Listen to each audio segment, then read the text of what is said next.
Usulan Neumann ketika mendapat mandat demi menjadi Indonesia berdaulat banyak yang mencibir karena salah satunya targetnya adalah menyatukan kembali Nusantara dengan mengajak Timor Leste kembali ke tanah air Nusantara. Untuk apa wilayah kecil itu harus kembali ke tanah air kita? Nggak ada manfaatnya. Yang pasti siapapun yang mengatakan hal itu memang dapat dipastikan tidak paham bela negara. Menguasai utuh sebuah wilayah terutama berbatasan dengan darat ke darat dalam hubungan dua negara adalah vital. Bahkan wilayah berbatasan dengan laut menjadi sangat penting karena bisa mendapatkan keuntungan dari sumber daya alamnya yang di bawah dasar laut seperti gas dan minyak buminya, manfaat sumber daya laut seperti ikan dan rumput laut, hingga pemandangan indah di permukaan lautnya. Kita bahas yang penting untuk kedaulatan Indonesia sebelum Timor Leste menjadi topik kita. Kita ambil balik klaim Australia akan Pulau Pasir. Australia bahkan mengancam akan melakukan tindakan keras, yaitu tindakan militer jika Indonesia macam-macam pada Pulau Pasir. Punya nyali nggak Indonesia diancam begitu? Sejauh ini masih belum ada tindakan apapun. Bahkan latihan perang seperti yang dilakukan Rusia mengelilingi perbatasan Ukraina 6 bulan sebelum serangan, Indonesia pun belum melakukan itu di Pulau Pasir. Atau seperti Tiongkok sekarang melakukan latihan di 7 titik mengelilingi Taiwan dengan sasaran roketnya dan drill pasukannya, juga belum dilakukan oleh Indonesia untuk Pulau Pasir. Australia sudah lakukan dengan meletakkan banyak personil di Port of Darwin, personil militer di utara Australia tersebut hanya untuk latihan kesannya. Di sana ada juga pasukan Amerika, bahkan diisukan pesawat pembom B-52 Amerika sudah di sana dengan code name latihan gabungan untuk Laut Cina Selatan. Tapi pastinya itu adalah ngetes Indonesia punya nyali dan kekuatan nggak untuk Pulau Pasir yang kaya akan minyak, tapi belum tentu Indonesia berani untuk ambil balik.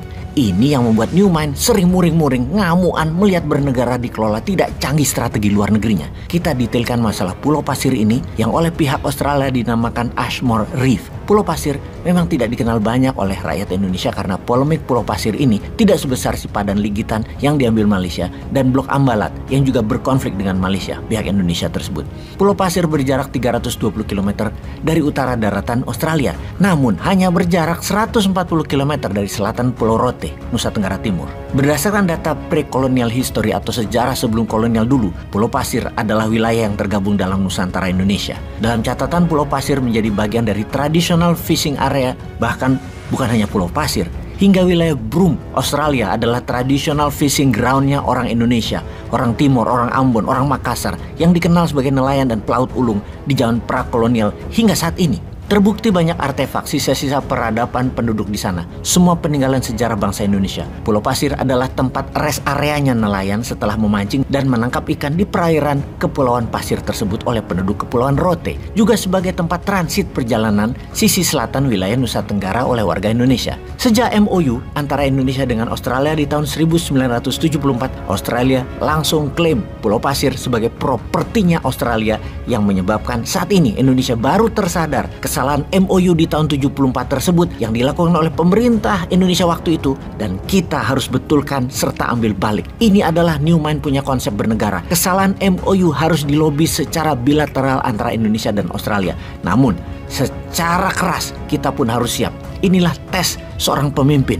Sudah 6 presiden terlewati, Pulau Pasir masih belum masuk wilayah Indonesia juga. Isi MOU tahun 1974 tersebut adalah pemerintah Indonesia meminta bantuan Australia untuk memonitor Pulau Pasir sebagai wilayah cagar alam kelautan. Itu tujuannya. Namun secara tidak langsung terjadilah alih tangan atas Pulau Pasir itu ke wilayah Australia. Di tahun 1976, pemerintah Australia mengklaim Pulau Pasir sebagai wilayah sah Australia, termasuk wilayah zona ekonomi eksklusifnya. Lah ngawur lah kalau kita diamkan klaim Australia ini. Bahkan tercatat di tahun 2004-2010, ada lebih 3.000 nelayan Indonesia ditangkap karena memasuki wilayah Pulau Pasir oleh pihak Australia.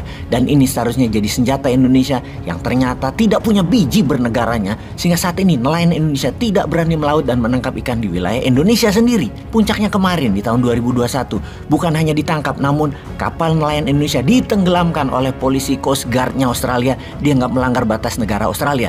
Ini bukan hanya menantang langsung, tapi ini adalah pernyataan perang yang Indonesia belum tanggapi secara serius, atau belum ditanggapi secara berani. Kenapa Newman ngotot harus ambil Pulau Pasir? Karena cadangan minyak dan gas yang sudah disedot Australia itu tidak bisa didiamkan. Cadangannya besar sekali. Bahkan dengan ini kita menyatakan kepada Australia untuk menyetop mengeksplorasi minyak dan gas bumi di perairan dan wilayah zona ekonomi Pulau Pasir. Karena salah satunya di tahun 2009 ada ledakan besar di perusahaan bernama Montana Oil Refinery yang merusak ratusan hektar petani rumput laut yang juga merusak ekosistem sampai wilayah Nusa Tenggara Timur. Hasil laut berkurang drastis karenanya. Cadangan minyak bumi di Pulau Pasir diperkirakan sejumlah 5 juta barel. Dan ini harus kita ambil balik. Jangan mau digoblokin musuh dari selatan Indonesia pemerintah Australia itu. Piye jal, wani ora perang sama Australia.